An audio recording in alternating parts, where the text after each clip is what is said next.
আওয়ামী লীগের যে 3 মেয়াদের বা 4 মেয়াদের ক্ষমতা, এই পুরো ক্ষমতাই ছিল অবৈধ। অনেকে বলে থাকে যে 9 সালের পরে যে 14 সাল পর্যন্ত ক্ষমতায় ছিল এটা নাকি বৈধ ক্ষমতা। না, এইটা ভারতের সাথে চুক্তি করেই মূলত শেখ হাসিনা ক্ষমতায় বসেছিল।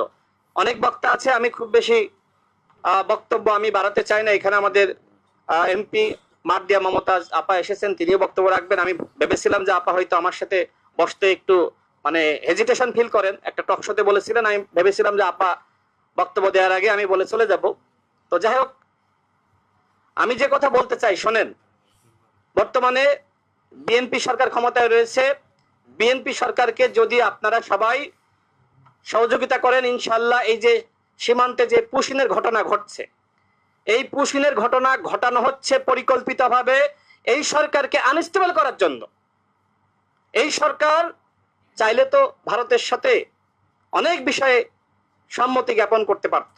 এই যে দেখেন, 3টা দেশের পক্ষ থেকে মাননীয় প্রধানমন্ত্রীকে আমন্ত্রণ জানানো হলো। তিনি কি পারতেন না সবার আগে ভারতে যেতে? পারতেন কিনা? তিনি গিয়েছেন, মালয়েশিয়া গিয়েছেন, এরপরে চীনে গিয়েছেন। এবং এই মালয়েশিয়া এবং চীনে যাওয়ার কারণেই আমার কাছে মনে হয় যে একটি গোষ্ঠী তারা খুবই ক্ষুব্ধ হয়েছে এবং এরপরে পুশিন ঘটিয়ে এবং সীমান্তে নানান ধরনের ঘটনা ঘটিয়ে সরকারকে বিব্রত করার পায়তারা করছে। এই ঘটনায় তো প্রমাণ করে যে বাংলাদেশে আধিপত্যবাদ এবং আগ্রাসন বিরোধী শক্তি বিএনপির থেকে দ্বিতীয় আর কেউ নাই। এর থেকে বড় উদাহরণ আর কি হইতে পারে? মাননীয় প্রধানমন্ত্রী ভারতে না গিয়ে চীনে গিয়েছেন, মালয়েশিয়ায় গিয়েছেন, তারপরে আপনারা বারবার সরকারকে বিতর্কিত করার চেষ্টা করেন। যারা সরকারকে বিতর্কিত করতে চান তারা কি ক্ষমতায় এসে দেশ চালাতে পারবেন? আপনারা তো অন্তর্বর্তীকালীন সরকারের সময় সমস্ত সুযোগ সুবিধা ভোগ করে বিএনপিকে বিতর্কিত করার মিশন নিয়েছিলেন, সংস্কার বিরোধী, চাঁদাবাজ। এখন যে কথাগুলো বলছে সেই কথাগুলো তখনও বলা হয়েছিল। জনগণ কি আপনাদেরকে ক্ষমতা এনেছে? এদেশের জনগণ বোঝে না যে কারা দেশ চালাতে পারবে আর কারা দেশ চালাতে পারবে না। সুতরাং বিএনপি ভারতের সাথে হাত মিলিয়েছে, এই তকমাগুলো যারা দিতে চান তাদেরকে আমি হুঁশিয়ার এবং সাবধান করছি।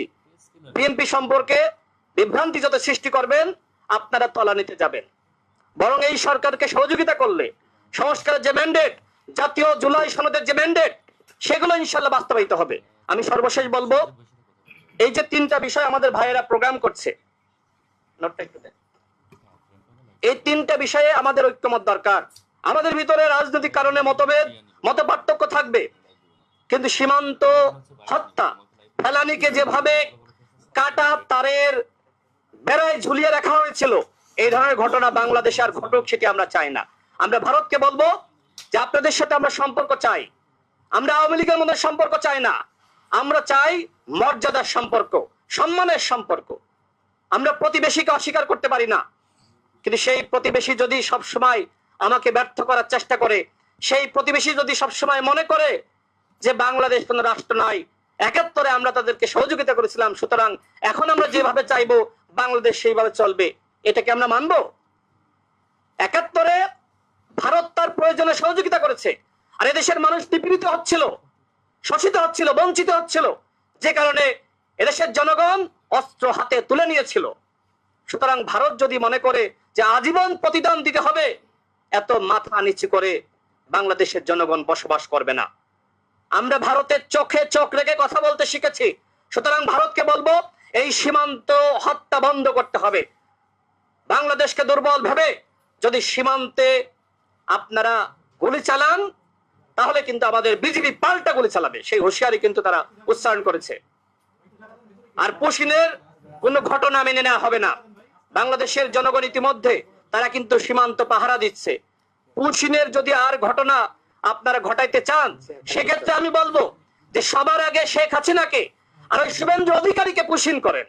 ওই শুভেন্দু অধিকারী তো বরিশালের মানুষ, আমি শুনেছি যে তার বংশ নাকি বরিশালের। তাহলে ওই শুভেন্দু অধিকারীকে কেন পুশিন করা হচ্ছে না? আর শেখ হাসিনা পালিয়ে রয়েছে, তাকে কেন পুশিন করা হচ্ছে না? পুশিন যদি এতই ভালো লাগে, বাংলাদেশি বলে পুশিন করেন, তাহলে শেখ হাসিনা তো বাংলাদেশি, আওয়ামী লীগের যারা পালিয়ে আছে ওরা বাংলাদেশি। সবার আগে শেখ হাসিনা এবং ওবায়দুল কাদেরকে পুশিন করেন, বাংলাদেশের জনগণ ব্যবস্থা নিবে। আর ভারতের সম্পর্ক আমি আগেই বলেছি, বাংলাদেশ ভারতের সম্পর্ক আমরা চাই, কিন্তু সেই সম্পর্ক নতজানি সম্পর্ক না, সেই সম্পর্ক হতে হবে মর্যাদার সম্পর্ক, সেই সম্পর্ক হতে হবে একে অপরকে সহযোগিতার সম্পর্ক।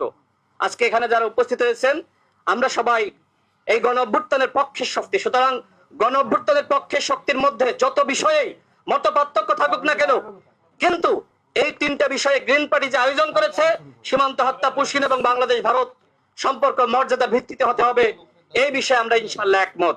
রাজনৈতিক কারণে অনেক রাজনৈতিক বক্তব্য হবে, আলোচনা হবে, কিন্তু ভারতের সাথে নতজানু সম্পর্ক করে কোন দলই অতীতে ক্ষমতায় থাকতে পারে নাই। বিএনপিও নতজানু সম্পর্ক করে ক্ষমতায় থাকতে চায় না। বিএনপি জনগণের স্বার্থকে প্রাধান্য দিয়েই ক্ষমতায় থাকতে চায়। এই জন্য বিএনপি স্লোগান সবার আগে বাংলাদেশ। বাংলাদেশের স্বার্থকে প্রাধান্য দিয়েই বিএনপি সরকার পরিচালিত হচ্ছে, যার সর্বশেষ উদাহরণ মাননীয় প্রধানমন্ত্রীর মালয়েশিয়া এবং চীন সফর। আপনাদের সবাইকে ধন্যবাদ। বাংলাদেশ জিন্দাবাদ। আসসালামু আলাইকুম। অসংখ্য ধন্যবাদ রাশেদ খান।